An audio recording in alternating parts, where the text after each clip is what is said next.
Hello and welcome to Yerushalmi Berachos Daf Nun Vav. I'm going to share on the page. I'm going to go back and correct a couple of my mistakes and also elaborate some very fascinating things that I wish I would have spoken out earlier. There's just so many beautiful things. So on the page itself, the Daf, the Gemara is talking about all the halachas about if you forgot things in Shemona Esrei and you go back, you have to say them again. For example, Masha Ruach Mordei Geshem, which is what we talk about now. And also there's a whole conversation about Havdalah, which Ayin Sham, the machlokes between Bavi and Yerushalmi, and much overlap in just the history of Havdalah. But you'll see the page, the Gemara itself. So one of the things I want to focus on is just this machlokes between Bavi and Yerushalmi. And again, I mention this often. So it says that if you didn't say Shlo Hizker Gvuras Kasham, O Shlo Hizker Gvuras Kashamim, Tchias Amesim, you didn't say Masha Ruach Mordei Geshem, whatever. Doesn't say either one. Machzirin Oso. So we make him go back. So the Gemara says, you see that you can't add in Shemona Tefillah. So it says, no. Amar Rav Avdimi, Achod, Rabbi Yossi, Rav Avdimi, this brother of Yossi, says, B'shalo Amar B'Shemona Tefillah. So Yerushalmi Paskins, at least according to that Shita, that if you forgot Masha Ruach Mordei Geshem, you could say it in Shemona Tefillah. Okay? In that bracha. So that is Yerushalmi's conclusion.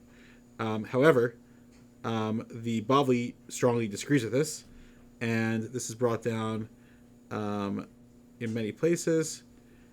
For example, in the Bavli in Berachos Daf Chaf Tes and Aleph, it says that and the Rif quotes this as well, that you cannot do that, and that's because Shabbat Tefillah is only for brachos.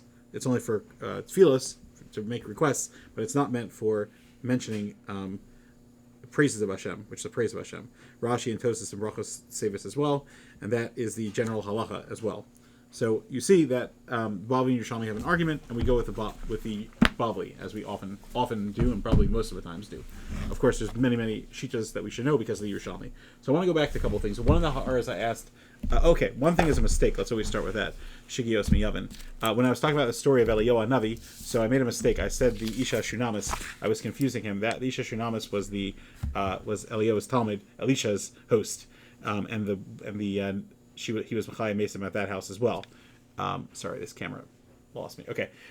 So in Eliyahu's case, he was Machai Mesim on the Isha Tzarfis, which is a city that he was staying in, and that's a Malacha Malach Perak Yud Zayin, not Vishunamis. And the child that Eliyahu was Machaya was actually none other than Yonah Hanavi, and he was a tremendous prophet himself. And it's interesting that the one that was Machaya him created that Yonah Hanavi, and the child that Elisha. Remember, Elisha did Pishtaim Baruchachi. He did double whatever Eliyahu did. He got double, so he was Machai Mesim more people than Eliyahu, double the amount that Eliyahu did. So one of the people that he was Machai Mesim on was the Isha Hashunamis's son, and that was Chavakuk Hanavi. So there's a combination of it seems like the person that revived brings out the nevuah. So one of the questions that I asked was, why is it that what's this water thing when you if somebody's bit by a snake? So the Agadas Layos is a beautiful shot. And I was Baruch Shekimanti to part of it, but he really says it. He really hammers it home. He says that Ein Mayim El Torah, and so Hashem created in the Bria that there's a musig that whenever a person has a problem, they should run to Torah. That's the first thing they should run towards, and that's the zechus that saves a person. And he also brings down a very beautiful medrash on all the stories about, if you're doing the Yerushalmi itself, I'm not going to go into it right now, but all the stories about where somebody was interrupted in the middle of davening, and even the Gaim gave him that respect and allowed him to worship and do their prayers. There's an Otzer Midrashim on page 166. It says, it's a beautiful medrash. Al shlosha dvarim mischartin umas olam. There are three things that the umas olam regret. Al Torah shlo kiblu, al mila, v'al Shabbos. I'm not going to explain all those, but just think about what's being said. The amazing opportunity that we have Torah and Shabbos and Mila. That even the Gaim recognize that they lost that opportunity. Anyway, but in the Gemaras that we're talking about here, with the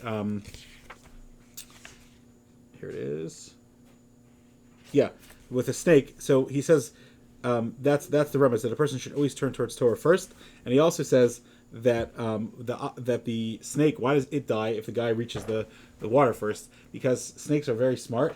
And it realizes that this man's going to live and he saved himself.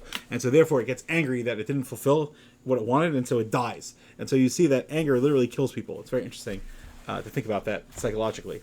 That's one of the pshatim that the Agadas Elio says. Amazing sefer. The Benayo the famous Ben Ish Chai. So he says beautiful pshatim as well. One of them is he says that the Yerushalmi, like I mentioned, Yerushalmi calls this thing a chavarvar, and the Bavli calls it a what's it called? Calls it a Bavli and Lamed Gimel and Aleph and Berachos calls it an arod. So we know that it's a mixture of a nachash and a tzav, which are a turtle, which are a toad, which are two tummy animals. And so he says that arod is du ra. It has two evil powers. Du is two, like du partsufin. Du is die is two, right? And it has two evil powers. And the chavarbar is cherev rav. It has a big sword. So again, it's the power of destruction. And he says, what's the pshat that Hashem created a mayan right underneath Rechanina ben Dosa? He says it's so that he should realize. The Ben Yehuda says that he says the same shot in Tainus Chafei Ben Aleph and the Bavli, a similar story, but basically that Rav Rechanina ben Dosa would be worried. He's a man, remember, who subsisted on Dailo B'Kav Charuvin, so he was worried that oh no, maybe I used up all my zechuyos. So Hashem said, no, look, if I gave you a whole mayan here. If you were worried about being menaki your zechuyos, this is on the house. This is on me. If it was being menaki your zechuyos, I have no right to give you a mayan. I would have given you a small amount of water. So therefore, you see that Hashem says, I'm doing this out of love because I love you. Agav, speaking of love, the word ava and tail and do have the same gematria. Why am I saying that? Because on our page we talked about this. That it's Berachos Avraham. The love of Hashem is expressed through the do that's always there. It's a guarantee it'll always be there. Ben Yehuda says that as well. Anyway, so he says, therefore, that proved to him, don't worry, it's on me. Same thing with the story of the daughter of Rechanina ben Dosa. So that's the pshat. Hashem was saying it's on me. Now, according to the pshat, that it's reminding us about Torah. So obviously, a ber mayim chaim is the most powerful part of Torah. That's the chiddush of Torah is also v'zechus. Then he says another beautiful pshat, which is that, and also if it just would have been a little water, would have dried up. The miracle continued, and the water continued, and people were able to benefit from it as well in the zechus of the tzaddik, which became a bigger zechus for him as well.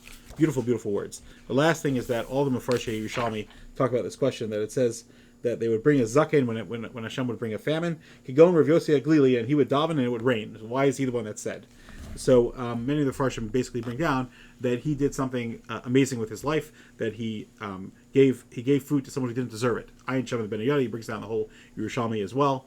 On that whole story, but being mavater on your midos, even though I'm giving money to someone who doesn't deserve it and who hurt me so badly, nonetheless he paid. So therefore, that was his chus with Rav Yossi Aglili specifically, because he was married to a very, very crazy woman. Ayin Sham, you'll see the whole story. But the point is that being mavater in a person's midos is the way for a person to get racham mishamayim, that Hashem will answer our tefillos. Thank you so much for joining. I hope that has illuminated your understanding and of the beauty of the Torah that we are studying together. Have a great day.